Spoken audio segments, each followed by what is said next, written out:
Boa noite, irmãos. Que a paz de Cristo esteja em nossos corações. Que maravilha é podermos cantar uma canção que diz que não existe um outro igual ao nosso Deus, né? Que Ele é único e o único de receber, o único digno de receber toda a glória e todo o louvor. Nós temos pessoas que nos visitam essa noite. Eu recebi alguns nomes aqui, se eu pronunciar errado, que os irmãos me perdoem. O Hotman, Rolfman, isso, Rolfman, Ana Paula e Heloísa. Estão lá em cima, né? Que Deus abençoe, muito obrigado pela presença de vocês, tá bom? Sejam muito bem-vindos e esteja conosco sempre que desejarem. A Patrícia, está aqui sim. Obrigado, Patrícia, que Deus abençoe, convidada do nosso pastor Elias.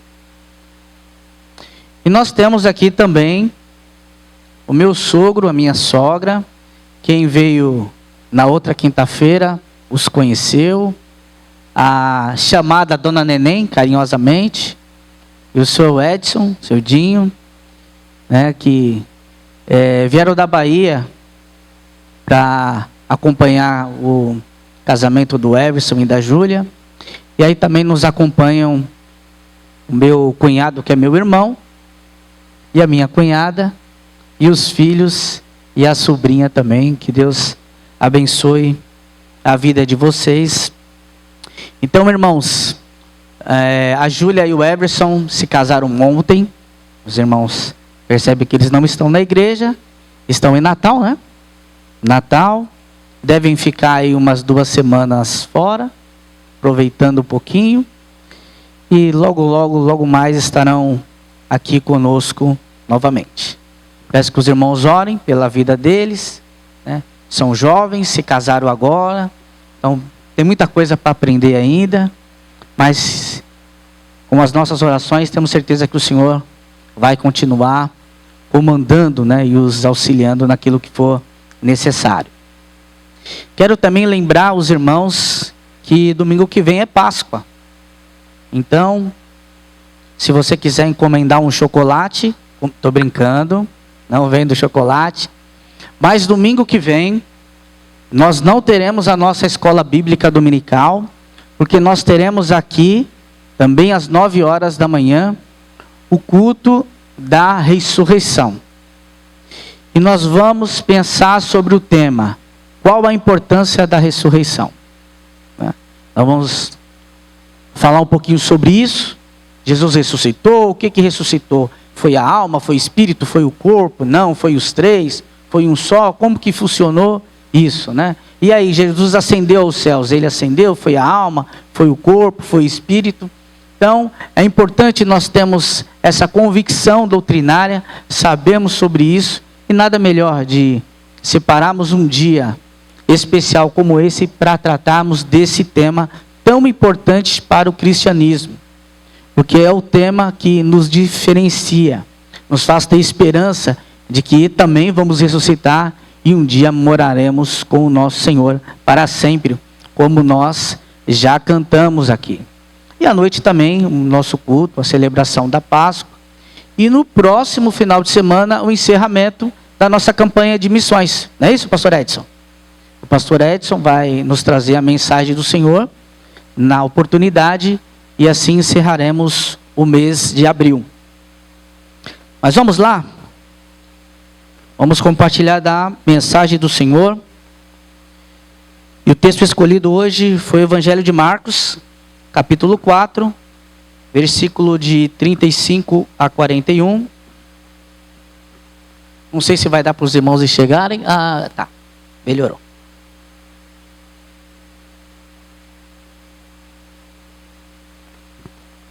E diz assim a palavra do Senhor.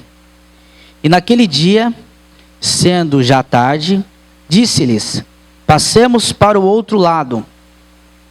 E ele, deixando a multidão, E eles, deixando a multidão, levaram consigo, assim como estava, no barco. E havia também com eles outros barquinhos. E levantou-se grande temporal de vento, e subiam as ondas em cima do barco, de maneira que já se enchia. E ele estava na polpa, dormindo sobre uma almofada, e despertaram-no, dizendo: Mestre, não te importa de que pereçamos? E ele, despertando, repreendeu o vento e disse ao mar: Cala-te e aquieta-te. E o vento se acalmou, e houve grande bonança. E disse-lhe: Por que estáis tão temerosos? Como não tendes fé? E sentiram um grande temor, e diziam uns aos outros: Mas quem é este que até o vento e o mar lhe obedecem? Vamos orar? Amado Deus, nós estamos diante da Tua palavra, e como já cantamos aqui, que o Senhor é bom, o Senhor é maravilhoso, e a Sua palavra também cremos que vem de encontro ao nosso coração. Por isso, Senhor, lhe pedimos que o Senhor seja conosco nesse momento, nos ajude na transmissão da Tua palavra, para que a Tua igreja seja glorificada, para que a Tua igreja seja edificada e para que o Teu nome seja glorificado entre nós. É em nome do Teu Filho Jesus que oramos. Amém. Nós vamos pensar nessa noite sobre o tema: Jesus nos conduz à tempestade. Esse texto, irmãos, é um texto bem conhecido.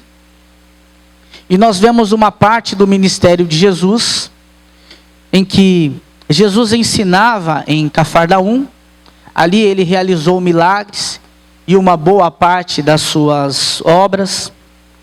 Até que, em um determinado momento, ele convoca os seus discípulos, os pescadores que estavam ali com eles, para atravessar ao outro lado da margem, chamado Galileia, né? Também conhecido, né, como Mar da Galileia, que na verdade é um grande lago. É um lago que ficava aproximadamente 300 metros abaixo, 300 metros abaixo do nível do mar. A Galileia era um local que tinha uma população pobre, uma população carente, uma das mais carentes ali da região, e aí isso por si só já justifica o ministério de Jesus naquela região, porque o nosso mestre tinha prazer de estar com aqueles que eram necessitados. Então era um mar que tinha aproximadamente 19 quilômetros de extensão e 13 de largura, e era um mar importante para a região, uma região de pescadores, em que o peixe era um produto importante para todo o comércio da região. E nós vemos nesse episódio, nessa situação, o Senhor Jesus agindo novamente. E é interessante perceber que o Senhor Jesus, em todo o seu ministério, sempre teve como objetivo abençoar aqueles que estavam à sua volta, além de, claro, conduzir o homem à salvação. E nessa oportunidade não foi diferente. Ali no norte de Israel, Jesus mais uma vez estava atuando, mas talvez os seus discípulos tivessem pensado depois de um longo período de trabalho em Cafarnaum, porque ali eles atuaram por algum tempo, com os discípulos acompanhando, e de repente pensaram: bom, agora o mestre falou para atravessarmos para o outro lado, então nós teremos a oportunidade de descansar. E parece que não foi muito bem isso que aconteceu na história, né?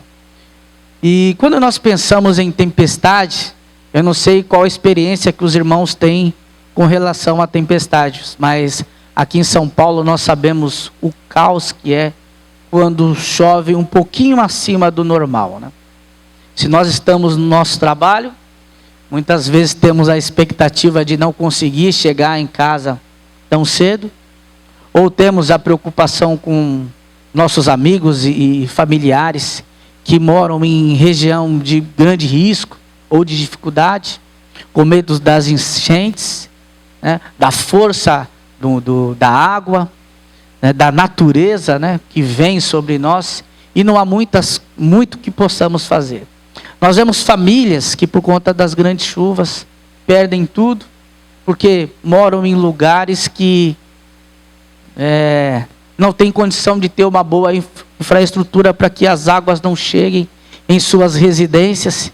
Isso é horrível, mas muitas dessas pessoas não têm outra opção e vivem um medo, principalmente no período que nós passamos do verão, em que as chuvas fortes são mais constantes, de perderem aquilo que conquistaram a vida inteira.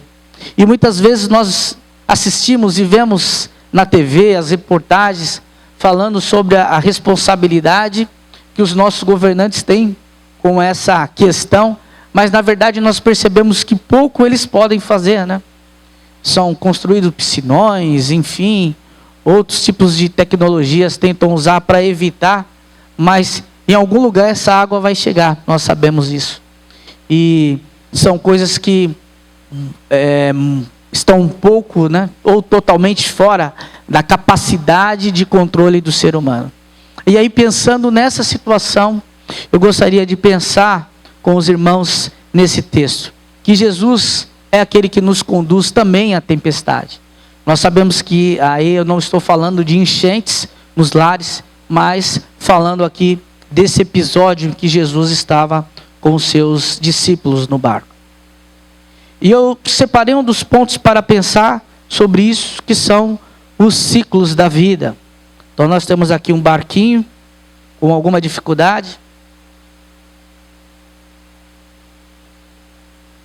E nós encontramos aqui o pedido do Mestre de Jesus para que ele com seus discípulos atravessassem para o outro lado da margem, atravessassem para o lado da Galileia. Depois de um dia de trabalho e de um dia de grande cansaço. E isso acontece conosco algumas vezes. Às vezes nós estamos cansados e pensamos assim, bom, agora eu necessito de um descanso. Mas às vezes o descanso que o Senhor nos oferece não é exatamente o descanso que nós estávamos imaginando. E aí muitas vezes Ele nos convida a mudar a rota, a mudar de ciclo, né? Nos chama para novos desafios e nos chama para atravessar o outro lado, a outra margem da nossa vida. E isso é interessante pensar porque aparentemente nós não estamos preparados para passar por aquela situação. Percebemos que os discípulos não estavam descansando e nesse momento Jesus os chama e acontecendo isso, o trabalho ali que seria feito não era continuar pregando, anunciando, vendo os milagres do nosso Mestre, mas em si vivenciar na pele quem era aquele Jesus que estava no barco com eles. Que é exatamente esse que nós cantamos, que é grande, que é digno de receber toda a glória e todo o louvor. Então a lição que eles tinham que aprender ali, ao passar aquele lado da margem, era descobrir de fato quem era o Jesus que estava com ele nos barcos. Nos barcos, né? Porque na verdade Marcos fala que outros barcos também acompanharam os discípulos. E quando pensamos nesses ciclos da vida, às vezes essa mudança que acontece, essa troca, ela não é necessariamente uma troca externa, tá bom? Parte de fora, né? Uma mudança de trabalho, né? Mudança de estado, vou mudar, vou embora para outro país, né? Recebi a mensagem do pastor André, agora entendi, né? Tem que mudar de ciclo, vou procurar um outro lugar, né? Vou pregar o evangelho lá na África, né, pastor? Ajudar os irmãos lá na Coreia do Norte. Talvez seja, né? Talvez seja essa a ideia de Deus. Mas não necessariamente essa mudança de ciclo, ela é uma mudança externa. De repente ela pode ser uma mudança dentro de nós. De repente dentro de nós o Senhor pode nos desafiar a tomarmos outra atitude, a trabalharmos de uma outra maneira, a buscarmos a sua vontade de uma outra forma. E o que é interessante ainda percebermos sobre esses ciclos de mudança que existem, é que os discípulos obedeceram ao seu mestre. Nós sabemos que quando nós estamos em uma situação em que o conforto toma conta das nossas vidas, às vezes a mudança não é o que nós queremos, né? Às vezes o nosso desejo é manter naquela situação, porque já estamos acostumados com aquilo que nós estamos vivendo. E isso para nós, de alguma forma, tem sido bom, porque nós já temos condição de lidar com aquela situação, e até mesmo com aquelas tempestades, porque já fazem parte da nossa rotina. E o nosso desafio, irmãos, é como os discípulos, ouvir a voz do mestre, toda vez que nós recebemos um desafio diferente, de mudar de rota, de mudar de direção, e ir de encontro com aquilo que o Senhor espera de nós, com aquilo que o Senhor está nos desafiando. E obedecer ao Senhor Jesus Cristo, nós percebemos por esse texto, que nem sempre nos trará um resultado que seja satisfatório para as nossas vidas. Às vezes o desafio e as emoções são grandes, mas o que nós precisamos pensar e refletir, que é o que vai definir se vale a pena ou não, é entender se aquela mudança que de fato foi proposta faz parte do propósito de Deus. Às vezes a emoção toma conta das nossas vidas de uma certa forma que pensamos que algo de fato significa a vontade de Deus, e quando não é. E às vezes nós tomamos rotas erradas também na nossa vida. E o que faz com que esses erros sejam evitados é o nosso contato direto e a nossa comunhão com o próprio Deus. Porque às vezes nós estamos inseguros sobre aquilo que devemos fazer. E não há nada, nem ninguém melhor do que o próprio Deus para confirmar isso no meu e no seu coração. De que maneira Ele faz isso? Não sabemos necessariamente, porque Ele é capaz de atuar individualmente na vida de cada um como Ele bem quiser. Mas saiba de uma coisa, irmãos, tenha ciência, que quando o Senhor Ele confirma no nosso coração, não há dúvida, não fica dúvida para nós. Nós sabemos que o Senhor nos confirmou, e que aquela mudança de rota, de rumo, ela precisa ser tomada. Claro que às vezes nós não queremos realizar essa mudança, e até negamos que aquela seja a vontade de Deus, ou que o Senhor tenha nos respondido. Mas nós temos que ter convicção de que estar na vontade, no centro da vontade de Deus, nem sempre vai ser fácil. Mas nós precisamos o quê? Confiar no Senhor, que tem o poder de acalmar as tempestades da nossa vida. Porque Deus nos conduzirá às novas águas. É o próprio Senhor quem faz isso conosco.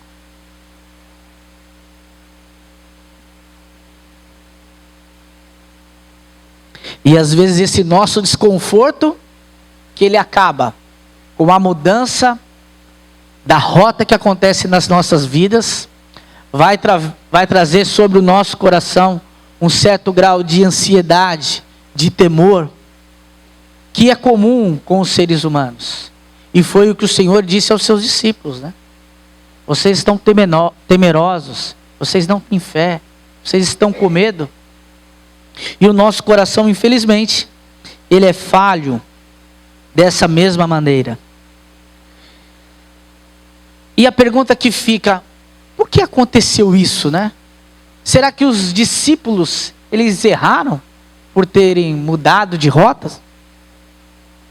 Será que isso não era a vontade de Deus, já que foi o próprio Senhor Jesus que os desafiou, que o melhor, aquilo que o Senhor tem providenciado para nós, nem sempre está diretamente relacionado com o que nós vamos encontrar de mais fácil em diante nas nossas vidas. Por isso que quando Jesus orienta os seus discípulos a escolher o caminho, ele orienta a escolher o caminho estreito, né? Que é um caminho mais difícil. E é um caminho que nós precisamos escolher e que para nós não cabe muitas coisas, porque eu não consigo carregar muitas bagagens. Às vezes eu preciso tirar minha mochilinha das costas para poder trilhar por esse caminho estreito, porque ele é bem difícil de ser trilhado, e tudo aquilo que eu carregar a mais que for desnecessário vai fazer com que essa caminhada minha fique prejudicada. E nós precisamos às vezes nos despir de tudo aquilo que nos atrapalha, para que consigamos trilhar o caminho que o Senhor entregou a nós. E depois de acontecer todas essas coisas da ciência, e que nós precisamos mudar dos ciclos da dificuldade que eles nos apresentam, das nossas rotas, de andarmos por novas águas conforme o Senhor nos capacita e nos chama para fazer, aí sim vem a tempestade, que é o momento principal da dificuldade daqueles discípulos estavam passando. E essa mudança é isso, ela gera algumas dificuldades, apesar de que nós podemos entender que as pessoas que o Senhor convocou, né, ou que estavam com ele no barco, para atravessar para o outro lado, talvez fossem as melhores pessoas para passarem por uma tempestade. Eram homens que já eram experimentados, portanto, eles já conheciam um pouco sobre a tempestade, já conheciam um pouquinho, né, para não dizer que sabiam tudo sobre o mar, mas mesmo assim, as mudanças geram dificuldades em nossas vidas. Quando nós passamos para algo que nós não conhecemos, isso para nós é muito difícil. E isso por si só, antes de que o processo seja concluído, já pode nos trazer preocupações. Mas os homens que ali estavam com Jesus eram de fato pescadores experientes e experimentados naquilo que faziam. Portanto, se nós pensarmos aqui dentro de uma visão humana, poderíamos concluir que Jesus estava dormindo tranquilamente, porque ele estava a bordo com profissionais que tivesse condição de lhe dar total confiança no que aconteceria dali para frente com as tempestades. Mas na verdade, irmãos, o que aconteceu foi que apesar de tanta experiência com a pesca, com o mar da Galileia, aqueles homens que poderíamos falar hoje ser PhD em mar da Galileia, passaram por algumas dificuldades, e não foram poucas. Quando falamos aqui na introdução sobre os efeitos da chuva na nossa São Paulo, na maioria das vezes nós pensamos em bens materiais que nós perdemos, em um atraso para chegar em nossos compromissos, mas aqueles homens ali, naquele momento, eles lutavam pelas suas vidas. E não tenham dúvidas, irmãos, que aqueles homens fizeram o que pôde para salvar aquele barco. Porque ali, aquele que estava deitado com eles dormindo, na visão deles, era um carpinteiro. E o que um carpinteiro entende sobre pesca e sobre mar? Provavelmente não entende muito.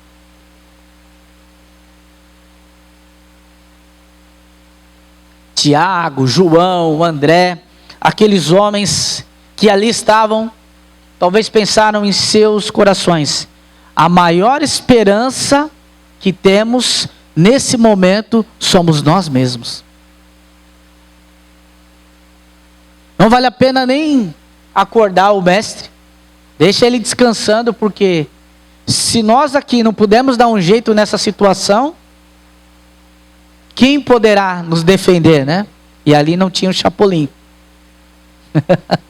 Eram eles mesmo.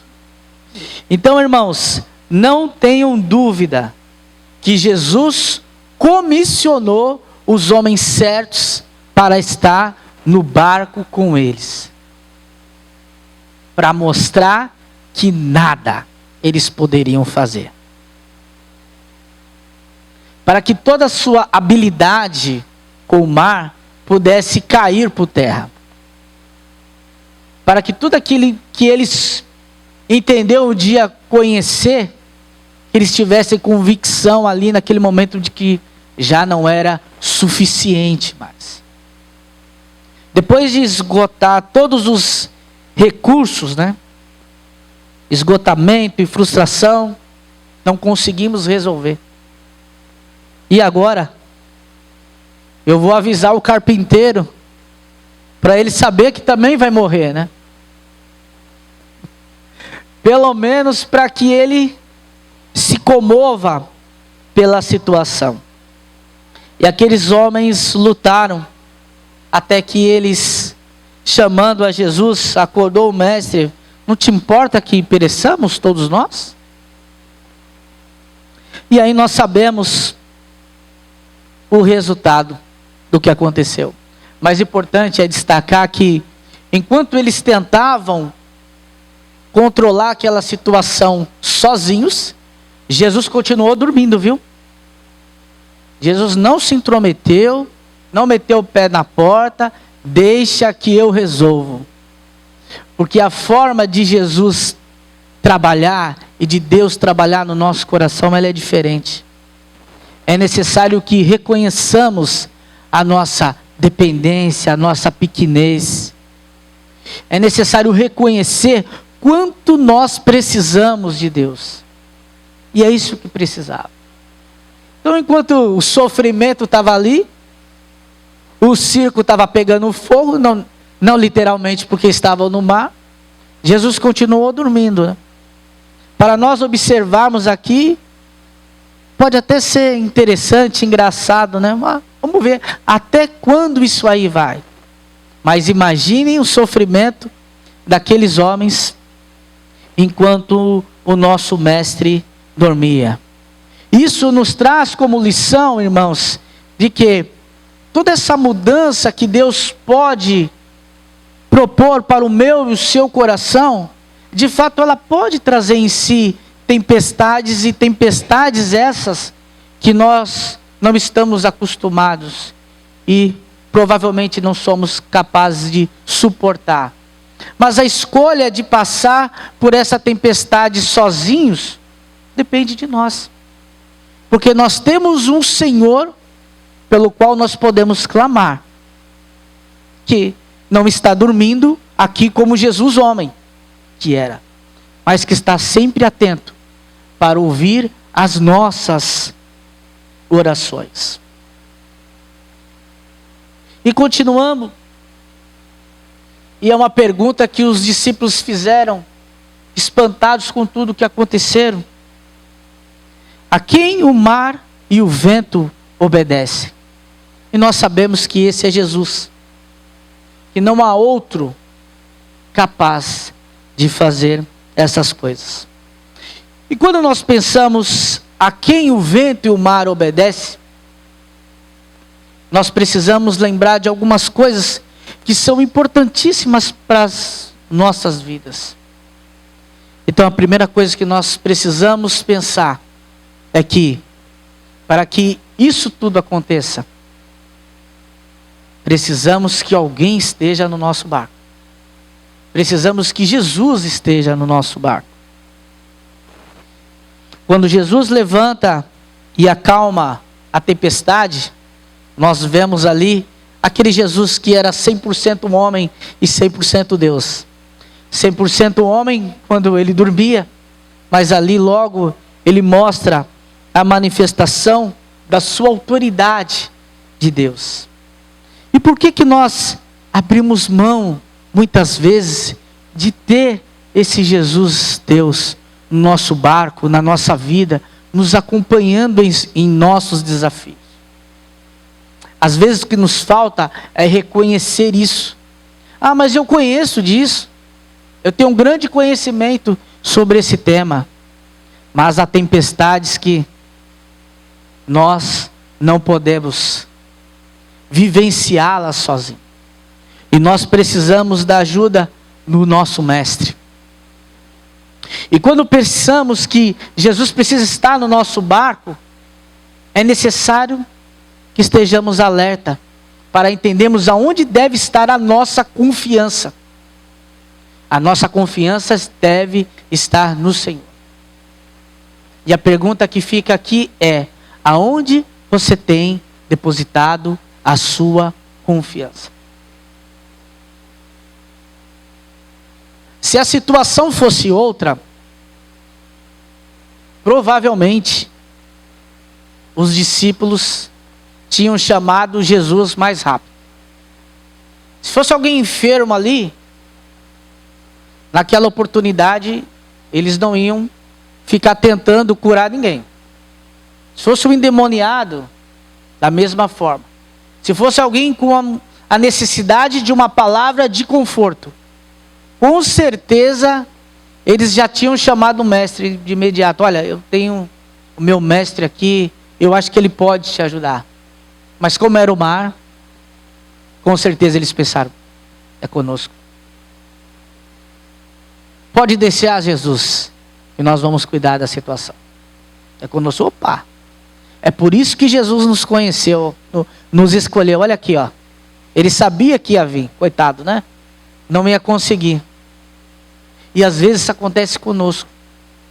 Porque nós achamos que precisamos da ajuda de Deus apenas naquilo que nós não controlamos e não dominamos. Sabia? Mas na verdade nós precisamos reconhecer que nós não dominamos e não controlamos nada. E às vezes o que nós pensamos em nosso coração é assim: para que eu fique em paz, para que eu tenha uma boa noite de sono, precisa estar tudo organizado e tudo sob controle. Aí eu durmo em paz. Pelo menos você dorme em paz enganado, pensando que está no controle de alguma coisa, porque nada está em nosso controle. Tudo está no controle do Senhor. E essa situação de colocar pessoas experientes frente ao mar, em que eles não puderam controlar aquele barco que estava, mostra que o Senhor tem que estar conosco em todos os momentos da nossa vida. Que Ele precisa estar no nosso barco, mesmo nos momentos mais simples, nas decisões que aparentemente eu não vou nem incomodar com o Senhor com isso, eu dou conta. Deixa Ele aí. E na verdade nós percebemos que isso não acontece. Por isso, irmãos, Jesus precisa estar no nosso barco, porque Jesus é quem está no controle. É Ele que detém o controle de todas as coisas. E isso para nós precisa ser o nosso conforto, a nossa garantia. Claro que uma pessoa prudente, ela vai se organizar para que tudo na sua vida ocorra bem. Aqui a ideia não é sermos totalmente descontrolados com tudo porque Jesus está no controle. Não é isso, tá bom, irmãos? Não é esse princípio. Com a capacidade que o Senhor nos deu, obviamente que nós vamos fazer o melhor, vamos fazer a nossa parte, mas sempre confiando em Deus, sempre depositando a nossa fé no Senhor. Ah, mas eu conheço uma pessoa que sabe lidar com essa situação. Ótimo, pode chamá-la para lhe ajudar, mas a nossa confiança não pode estar em outro lugar que não seja o Senhor. Porque o poder é de Deus. O poder é de Jesus. Não é nosso. Sabemos que quem estava no barco com os discípulos era o próprio Jesus. Reconhecemos que Ele estava no controle. E precisamos reconhecer que o poder é de Deus. Temos a responsabilidade, sim, de fazermos o nosso melhor. De sermos responsáveis com aquilo que o Senhor entrega nas nossas mãos. Mas a nossa confiança precisa estar em Deus. E nós precisamos deitar a nossa cabeça e dormir em paz com essa convicção de que eu não estou no controle não. De que eu fiz o que eu podia. Mas o meu destino, a minha vida está nas mãos daquele que pode todas as coisas.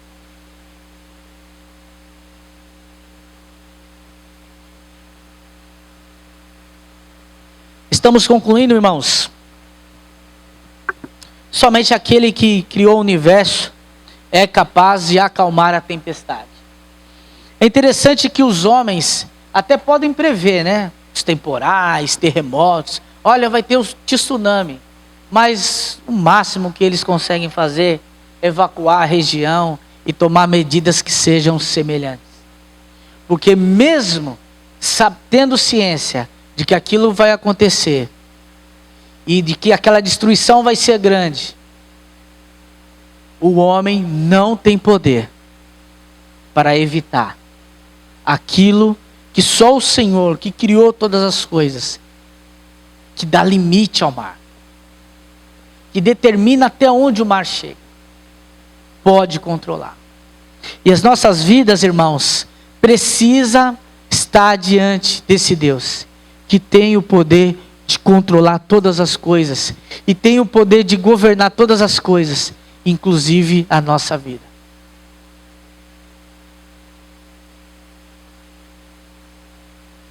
Eu brinco, não vou citar nomes aqui não, mas a gente brinca entre a família sobre os casados, tá bom? Sobre os casados, tá? Vou falar bem devagarzinho aqui. Que aquele homem que a mulher, né? Ele é governado pela mulher. A gente brinca, você é governado, você é governado. Tem essas brincadeiras assim, né? Coisa de família. Irmãos, não se preocupe com isso não, meus irmãos. Mas assim, o Senhor nos leva à tempestade para que lá tenhamos condição de reconhecer quem Ele é. E que é Ele que governa todas as coisas. E muitas vezes Ele nos conduz à tempestade exatamente para isso. Para reconhecermos quem Ele é. E quando reconhecemos quem Ele é, aí nós temos a convicção de que estamos no lugar certo. Naquele que controla todas as coisas. Naquele que é o nosso Deus. Que é maravilhoso. E vai continuar conduzindo as nossas vidas. Irmãos, eu não sei que desafio individual o Senhor tem colocado a cada um. Que mudança de ciclo o Senhor tem proposto no coração de cada um. Pode ser uma mínima, pode ser gigantesca. No caso dos discípulos, era apenas atravessar de uma margem a outra. Não era nada muito complexo. Teoricamente não era nada muito complexo. Mas nós sabemos o resultado. Mas tenha confiança de que, independente dessas mudanças de rotas, de cursos, serem complexas ou não, o Senhor, por meio da tempestade, Ele quer revelar no nosso coração quem Ele é e o que pode fazer em nossas vidas. E que o Senhor abençoe a sua palavra.